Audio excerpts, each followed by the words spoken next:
Eu não sei o que você faria se você soubesse que tem pouco tempo de vida.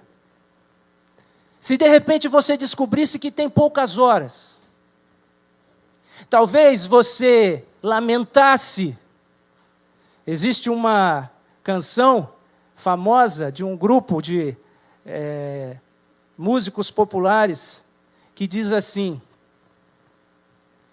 por que eu me importei com coisas tão pequenas?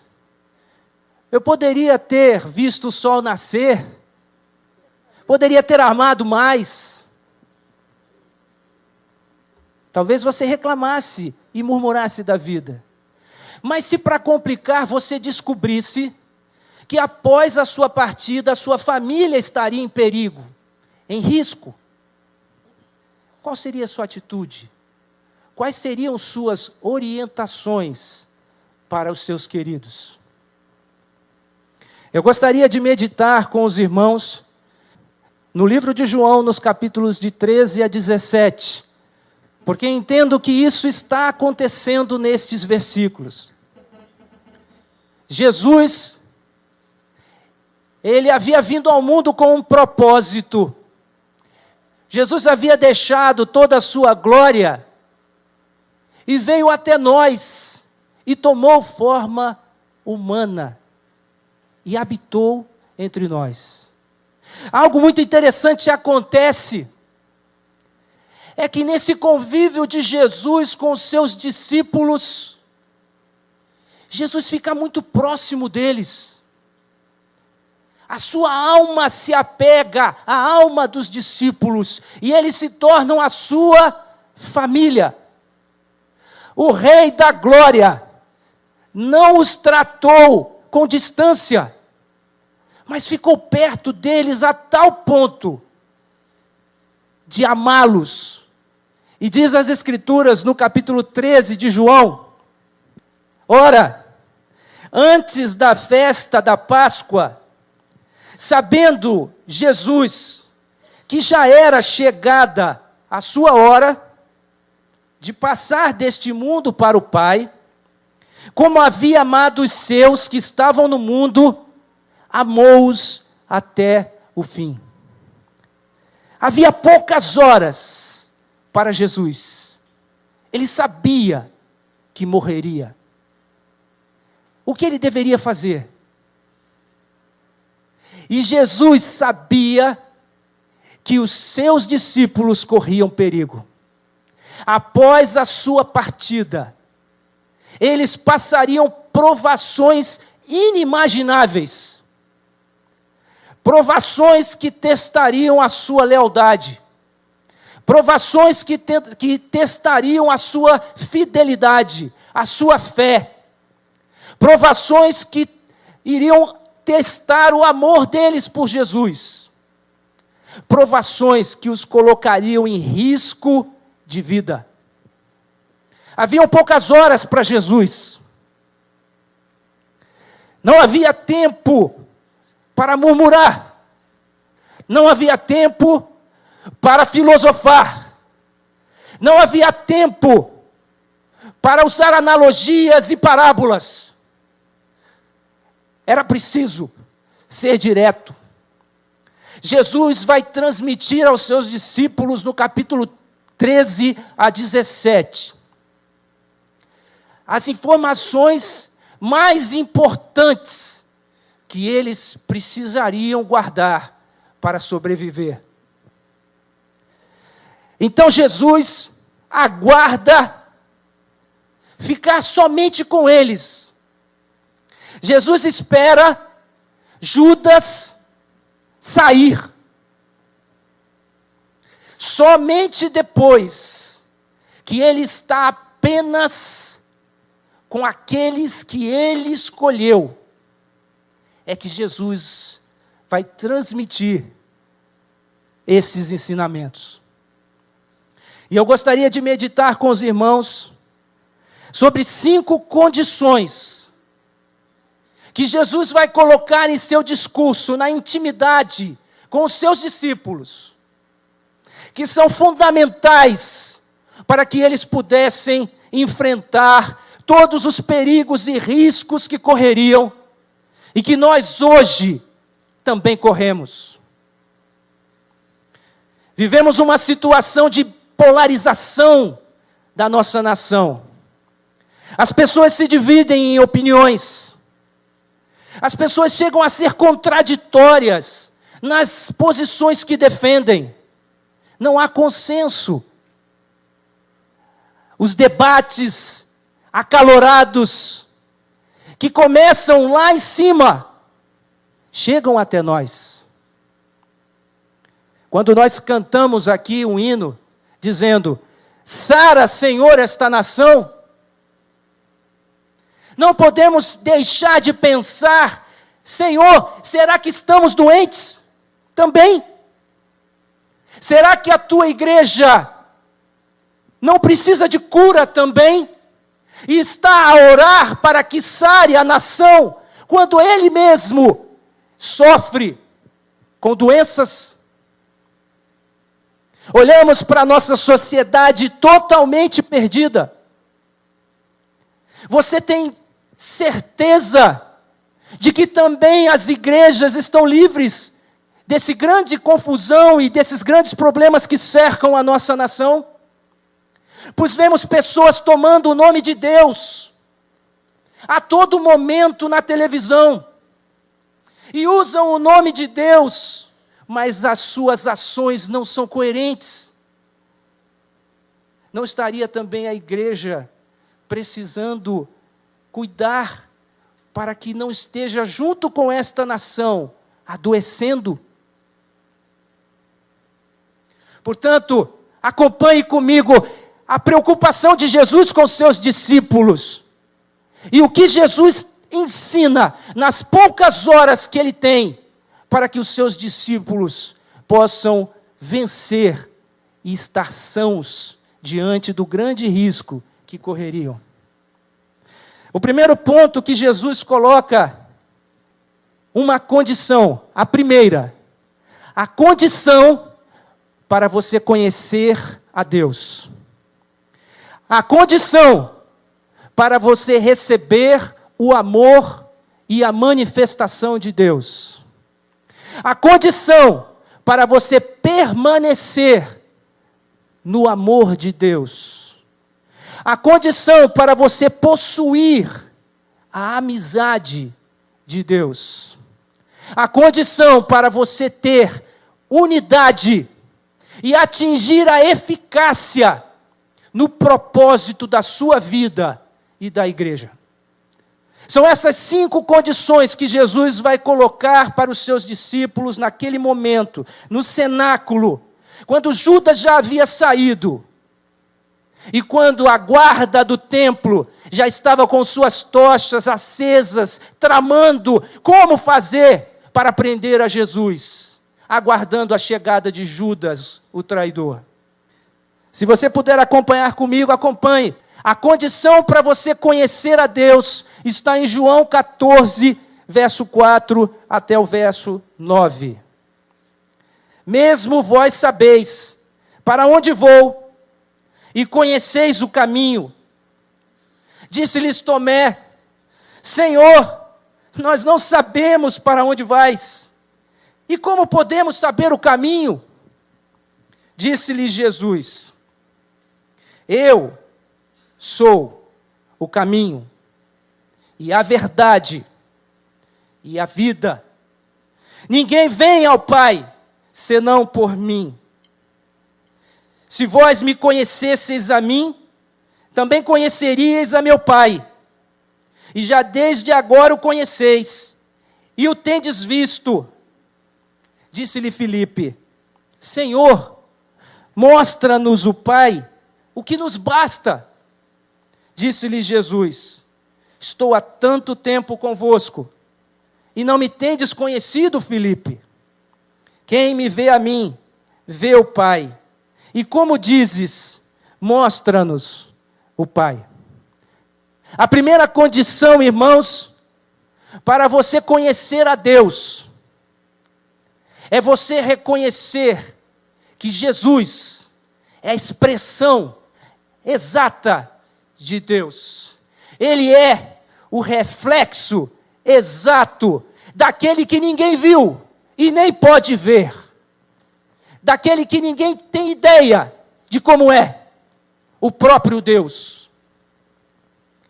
Mas parece que nós estamos acostumados em citar esse versículo: eu sou o caminho, a verdade e a vida, ninguém vem ao Pai senão por mim. O que significa isso? Significa que se você quiser conhecer a Deus, conheça mais sobre Jesus. É para Jesus que você tem que olhar. A sua vida, as suas ações, as suas atitudes, as suas leis, os seus mandamentos, os seus ensinos. Precisamos olhar para Jesus em tudo na nossa vida. Como podemos saber se estamos fazendo a vontade de Deus? Como podemos ter certeza de que estamos agradando a Deus? Imite a Jesus. Siga a Jesus. Pois quem olha para Jesus está olhando para o próprio Deus. Mas muitos estão a olhar outras referências, outros ídolos, outros exemplos, outros deuses, outras vozes. Precisamos voltar a nossa atenção a Jesus Cristo. Ele é o caminho, a verdade e a vida. Diante das dificuldades, diante das incertezas, diante das dúvidas, diante das interpretações diversas, como Jesus agiu. É isto que importa. Eu quero olhar para Jesus. Essa é a primeira condição, irmãos, para que nós possamos enfrentar os tempos difíceis que se avizinham. Em segundo lugar, a condição para você receber o amor e a manifestação de Deus. Isso está colocado em João, capítulo 14, verso 1 a 24. Se você quiser conhecer a Deus, olhe para Jesus. Se você quiser que Deus se manifeste na sua vida, se você quiser que o amor de Deus esteja com você, então o que é preciso fazer? E Jesus responde: aquele que tem os meus mandamentos e os guarda, esse é o que me ama. E aquele que me ama será amado de meu Pai, e eu o amarei, e me manifestarei a ele. Então, os discípulos perguntam, disse-lhe Judas, não o Iscariotes: Senhor, de onde vem que te has de manifestar a nós, e não ao mundo? Eles estão curiosos, porque o Senhor vai se revelar para nós, e não vai se revelar para o mundo, porque o mundo não vai te ver. E aí Jesus responde: se alguém me ama, guardará a minha palavra, e meu Pai o amará, e viremos para ele, e faremos nele morada.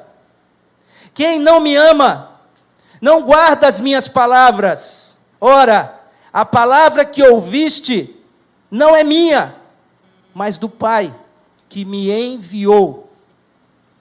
O mundo não me verá, porque eu não vou me manifestar àqueles que não me amam. Eu me manifestarei àqueles que me conhecem, que guardam os meus mandamentos. Mas quais são os mandamentos de Jesus? Que mandamentos são esses? Hoje, irmãos, vivemos tempos muito difíceis. Até as Escrituras estão sendo questionadas. O que é a verdade? Já dizia Pilatos. O que é a verdade? Hoje, na sociedade pós-moderna, a verdade não existe. Você tem a sua, eu tenho a minha. Cada um tem sua verdade. Vivemos numa sociedade chamada de sociedade líquida. Cada um inventa o que acha melhor para si. Onde está a verdade? Em vão me adoram. Seus ensinamentos não passam de regras ensinadas por homem. Você sabia que você pode adorar a Deus em vão, baseado nos ensinamentos que você possui? Será que os seus ensinamentos estão coerentes com os mandamentos de Jesus? Vocês negligenciam os mandamentos de Deus e se apegam às tradições dos homens, os costumes, a cosmovisão, a filosofia desse mundo. Vocês estão botando a cultura de vocês em primeiro lugar e torcendo as Escrituras, anulando o mandamento. Vocês estão sempre encontrando uma boa maneira de pôr de lado os mandamentos de Deus, a fim de obedecerem às suas tradições. Dessa forma, vocês com esse jeitinho, anulam o mandamento de Deus, por meio dessa cosmovisão, dessa cultura, desses costumes, dessas crenças que vocês transmitem. Paulo nos alerta: tenham cuidado, para que ninguém vos escravize a filosofias vãs e enganosas, e como elas estão reinando e pairando sobre toda a nação.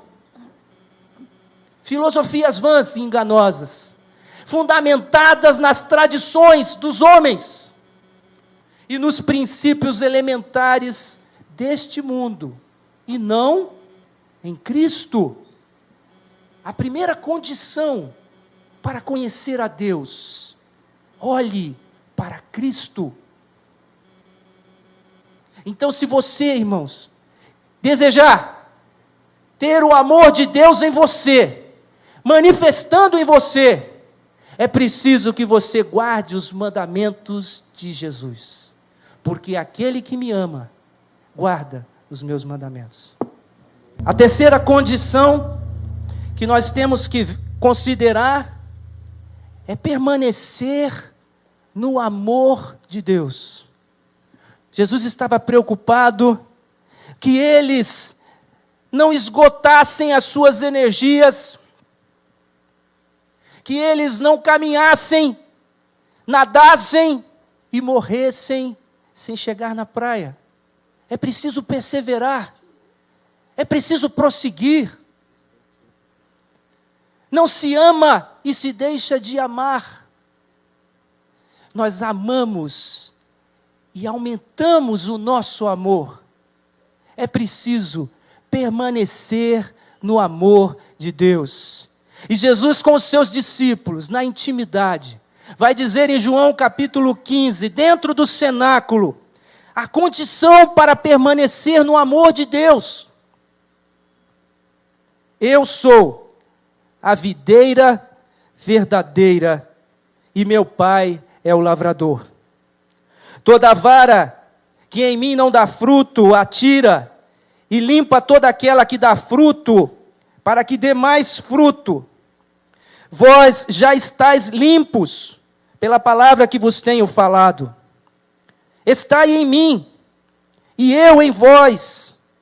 Como a vara de si mesma não pode dar fruto se não estiver na videira, assim também vós, se não estiverdes em mim. Eu sou a videira, vós as varas. Quem está em mim e eu nele, esse dá muito fruto. Porque sem mim nada podeis fazer. Se alguém não estiver em mim, será lançado fora, como a vara, e secará. E os colhem e lançam no fogo e ardem. Se vós estiverdes em mim, e as minhas palavras estiverem em vós, pedireis tudo o que quiserdes e vos será feito. Nisto é glorificado meu Pai, que deis muito fruto, e assim sereis meus discípulos. Como o Pai me amou, também eu vos amei a vós. Permanecei no meu amor. Mas como, Senhor, devo permanecer no seu amor? Se guardardes os meus mandamentos, permanecereis no meu amor. Do mesmo modo que eu tenho guardado os mandamentos de meu Pai e permaneço em seu amor. Precisamos, irmãos, estar ligados a Jesus. De outra forma, murcharemos. Não teremos utilidade. É preciso estar em Cristo, e Cristo em nós. E isso se dá pela sua palavra em nós. Através das palavras de Jesus em nós. Jesus vivendo em nós. Olhe para Jesus. Siga a Jesus. Guarde os mandamentos de Jesus. E você permanecerá no amor de Deus. A próxima condição é possuir amizade com Deus. Há uma condição para que você seja amigo de Deus. João, ele vai dizer no capítulo 15, versos 14 e 15: vós sereis meus amigos, se fizerdes o que eu vos mando. Já não vos chamarei servos, porque o servo não sabe o que faz o seu senhor, mas tenho-vos chamados amigos, porque tudo quanto ouvi de meu Pai, vos tenho feito a conhecer. Deus nos chama para um relacionamento de amizade. Você não é amigo de quem você não conhece. É preciso haver intimidade, conhecimento. É preciso andar juntos. É preciso que você receba e permaneça no conhecimento daquela pessoa. De outra sorte, você não terá amizade com ela. Ter amizade com Deus implica conhecer a Deus na intimidade. E Jesus, Ele nos diz que Ele já não nos chama mais de servos, mas de amigos, porque Ele tem trazido as palavras de Deus a nós. Ele tem feito Deus conhecido. Portanto, se eu o conheço, eu tenho intimidade e posso ser seu amigo. Portanto, para que você tenha condições de cumprir esta condição de possuir a amizade com Deus, é preciso que você o conheça, tenha intimidade com Ele e guarde e faça aquilo que Ele nos diz que devemos fazer. O tempo de Jesus está acabando. As horas estavam se esgotando. Os discípulos já haviam ouvido as 4 condições necessárias para que suportassem os tempos difíceis que viriam.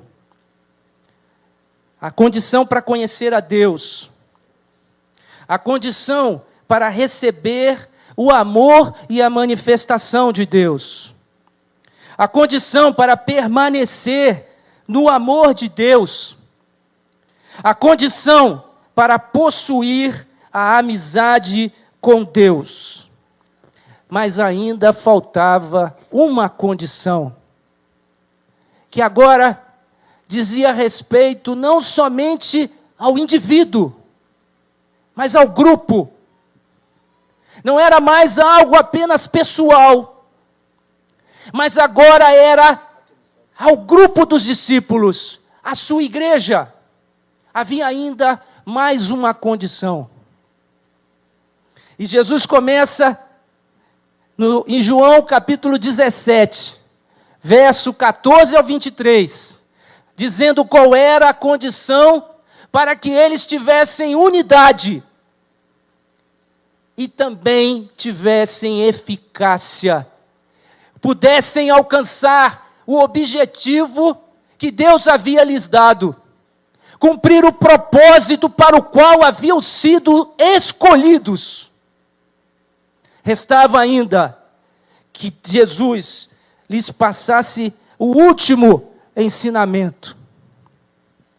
Então, Jesus lhes disse: dê-lhes a tua palavra. E o mundo os odiou, porque não são do mundo, assim como eu não sou do mundo. Santifica-os na tua verdade. A tua palavra é a verdade. Pense nisto. Aquilo que o sistema do mundo acredita, aquilo que paira das filosofias, dos rudimentos desse mundo, aquilo que o mundo prega e nos chama a viver, não tem nada a ver conosco. Jesus nos diz: o mundo odiará vocês, porque vocês não são do mundo, assim como eu do mundo não sou. Não há nada entre a luz e as trevas. E aqui, o mundo, o que eu quero dizer, não são as pessoas, mas tudo aquilo que João fala, que no mundo há a concupiscência dos olhos, a busca pelo prazer da carne, aquilo que desagrada e te torna reprovável diante de Deus. Mas o mundo passa, e a sua concupiscência, mas aquele que faz a vontade do Senhor permanece para sempre. É este mundo que desagrada a Deus, que nós não temos nada com ele.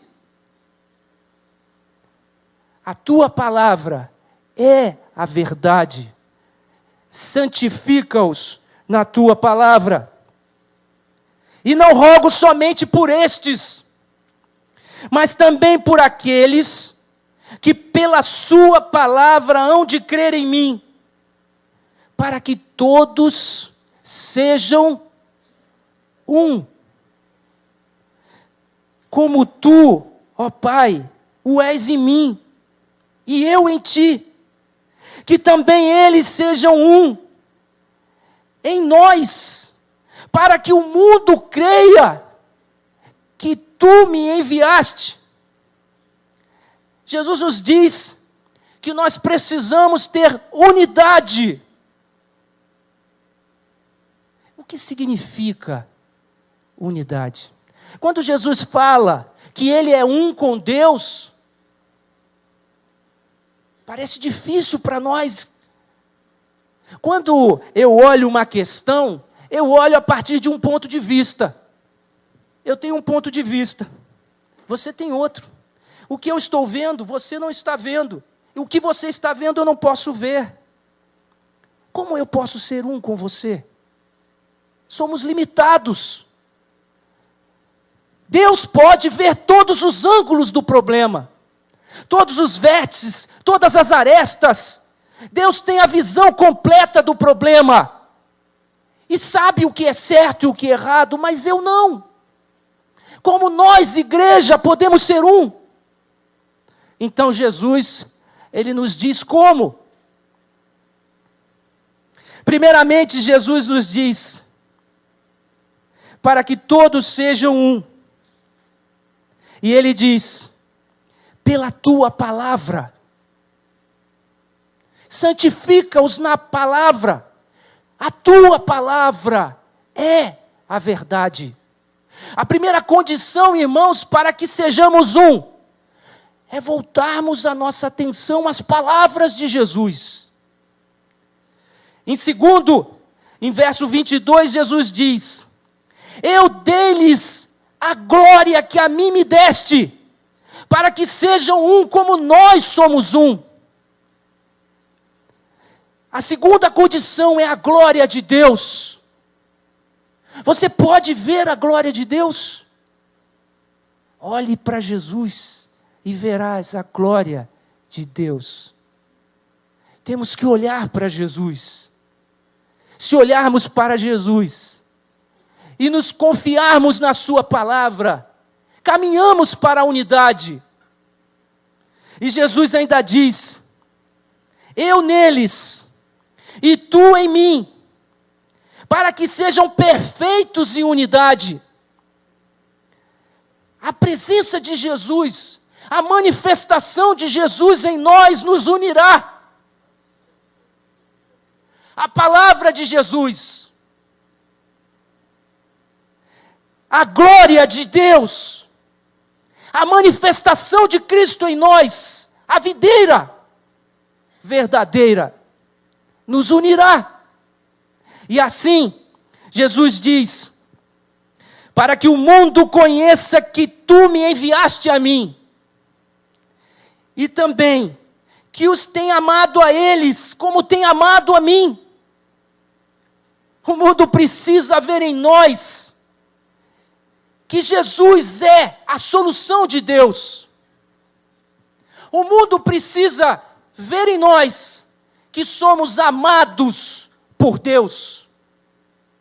Se formos um, o mundo reconhecerá que Jesus veio enviado por Deus e que nós somos amigos e queridos de Deus. Dessa forma, são 5 condições para que nós possamos enfrentar tempos difíceis que virão. Jesus conclui as suas orientações finais e preciosas aos seus discípulos, sabendo que eles, se preciso fosse, morreriam, e muitos assim morreram, mas continuaram firmes e fiéis a Deus. Jesus conclui dizendo, Pai justo, o mundo não te conheceu, mas eu te conheci. E estes conheceram que tu me enviaste a mim. Eu lhes fiz conhecer o seu nome e lhe farei conhecer mais, para que o amor com que tens me amado esteja neles e eu neles esteja. Assim Jesus concluiu as orientações para os seus discípulos. E assim Jesus nos convida, Ele que deixou a sua glória, habitou entre nós e se afeiçoou conosco e nos amou até o fim. Escute essa canção, reflita nisso e que Deus te abençoe.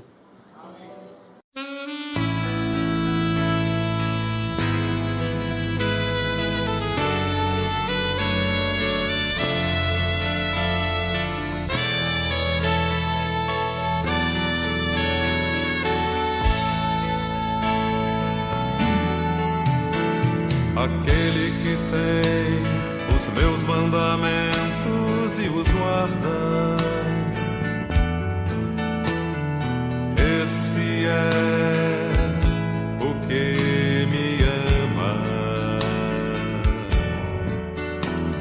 aquele que tem os meus mandamentos e os guarda. Esse é o que me ama, e aquele que me ama será amado por meu Pai, e eu também o amarei e me manifestarei a Ele. Aquele que tem